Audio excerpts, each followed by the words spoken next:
Yo, what is going on, my fellow weebs? Chrono here, and welcome back to the channel. So today we'll be doing a comparison of the new event weapon, the Aeoni Dekelion. I'm probably saying that completely wrong.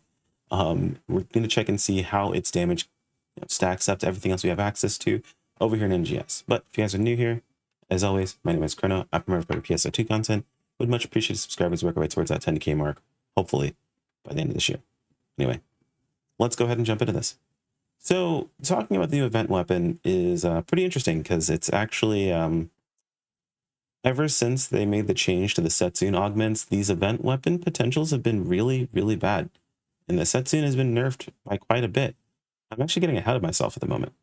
I actually want to show you guys something new, something kind of cool, that if you are checking this video out when it goes live, the day that it goes out, I'm actually streaming right now and you'll see this, this little change. So you might be spoiled if you've already checked out the stream. But in case you're one of my guys who only checks out the YouTube content, I'm gonna do a little bit of a transformation. So hold on a sec.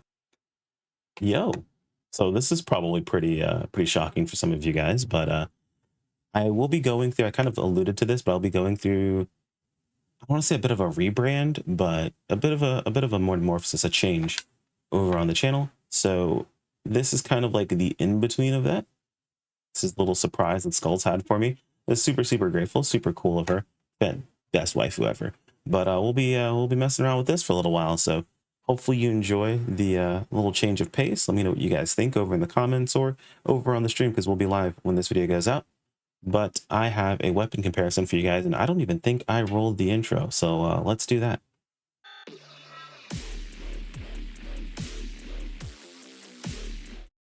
All right, so before we start on the comparison, there's a couple things I wanted to address really quick from the previous video that some people had some questions about, and they're totally understandable. First and foremost, the ask for the Slayer comparison was there, and I will say, if there is not anything to do with a crit chance or crit damage value in the potential of the weapon that we're comparing, so unless there is a crit chance multiplier somewhere in the potential, either on the weapon we're comparing to or the weapon we're comparing from, Slayer is basically going to be the same amount of damage variance between the two weapons. So if it's like a 5% between, let's say, like a Zover and a Rare, I'm just picking two weapons. I'm not saying that's the actual amount, but if it's a 5% difference between those two weapons, for Bouncer, then it's going to be mostly the same for Slayer. It's not exactly how the damage calculation works out. There is a bit of a change there. It's not, the exact number, but it is it's close enough to the point where we don't really need to worry about doing the full-on calculation for a whole nother class, specifically since it's just for Slayer. So use this as a guideline, not as an exact rule.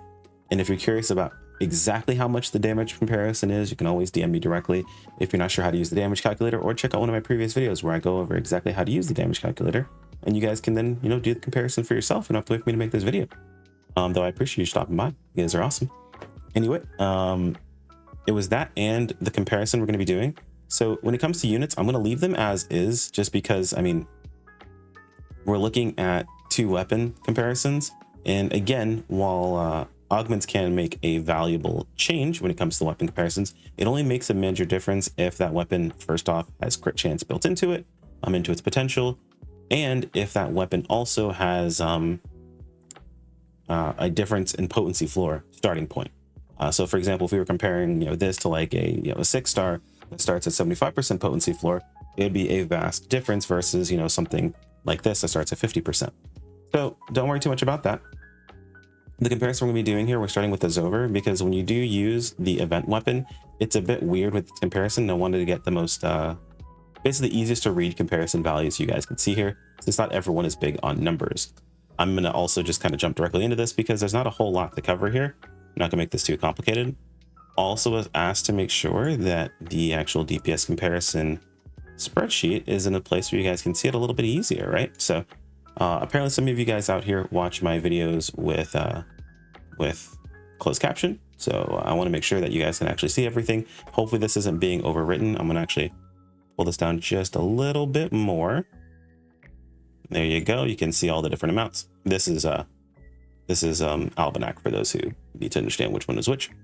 But we can take a look. Our baseline is a Fatal 1 Zover. This is pretty attainable. It's fairly easy to get a hold of. Most people who are currently keeping up with the game and didn't make a Rayar probably have one of these. If you don't, that's totally fine. You probably have a Flugel Guard. This is with tier 3 uptime, about 25%. That's just basically everyone using their PBs whenever they pop up. So this is a pretty accurate comparison when you're looking at everything here. So let's take a look at this versus our Setsune. Our Setsune weapon, actually, is what I'll call it. I'm actually even going to also do this in the seasonal LTQ. So this is also against seasonal enemies. So this is like the best case scenario situation for this weapon itself. And as you can see, it's not doing too hot. It's actually pretty bad, all things considered. Now, where would I recommend you even bother with a weapon like this? Well, it's not a terrible weapon altogether, but if you're anywhere in this category of Flugel Guard to Wing Guard, you can basically ignore the seasonal weapon. It's not worth building for, you know, a power spike weapon during the event. It's really not worth building at all unless you are like somewhere in the argenti and before range. Even a decently set up Verschmelz is going to kind of slap your Aeoni, just because, well, this one's a little unfair because this Verschmelz is actually built with maxed out potency floor, or maxed out potency, because you know, that's how it is. But most people who, if you're still using a Verschmelz, I imagine you're built out on maxed out potency at this point in time. So let's just assume that you're using max potency. If you're still using a Verschmelz, please stop. Also, it should be this terminal one, which is way stronger, by the way, not fixed attack. But if we're looking at the comparison wise, as you can see, it's pretty far behind. Even, like I say, Argenti's even not too far from it. If you're still using Argenti, please stop. Please stop. At least set yourself up with the event weapon. The event weapon comes at plus 80. You can get a fix on it basically for free. And that's comparing to, like, you know, a no fix. So when you slap fix Fatale 1, you're already crushing your Argenti very quickly and very easily.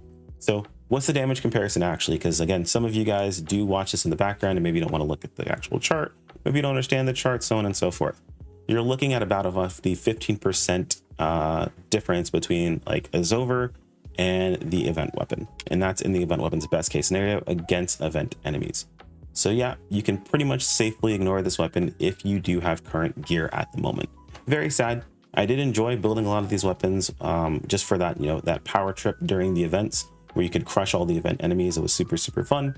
However, it looks like that is no longer the case with the change of the Setsune augment. Let me know what you guys think. Do you agree with that? Would you like to see these event weapons pop back up again? It was a pretty big difference back then when they were actually good. You were looking at almost a 20% damage difference of using an event weapon versus your current weapon, which I personally enjoyed. I like the idea of using those event weapons during that time frame, but because it is kind of expensive for some people to build up weapons, they are not the biggest fan of having to do so. And of course, when you look at high level fixes, then, you know, it gets even more expensive. So totally understandable. And I'm curious to see what you guys think in the comments below. Either way, shall we roll the outro? I know this is crazy, but we're doing an outro. This is mostly just an excuse to use this scene. But anyway, guys, let me know what you think in the comments below. Let me know if there's anything that I missed or any questions you guys might have. Some of you have been joining the Discord and have been DMing me with questions, and that's totally fine. Exactly what it's there for. So if you guys have any questions about, you know, where you are in your current gear progress, where you should be going towards, what you can, you know, feasibly make upgrades on, and you know, all the good number stuff that we usually work with in the actual channel. I'm bad at doing outros. Like if you enjoyed, subscribe when you keep up with more, and I'll see you next time. Take care, my friends. Peace out.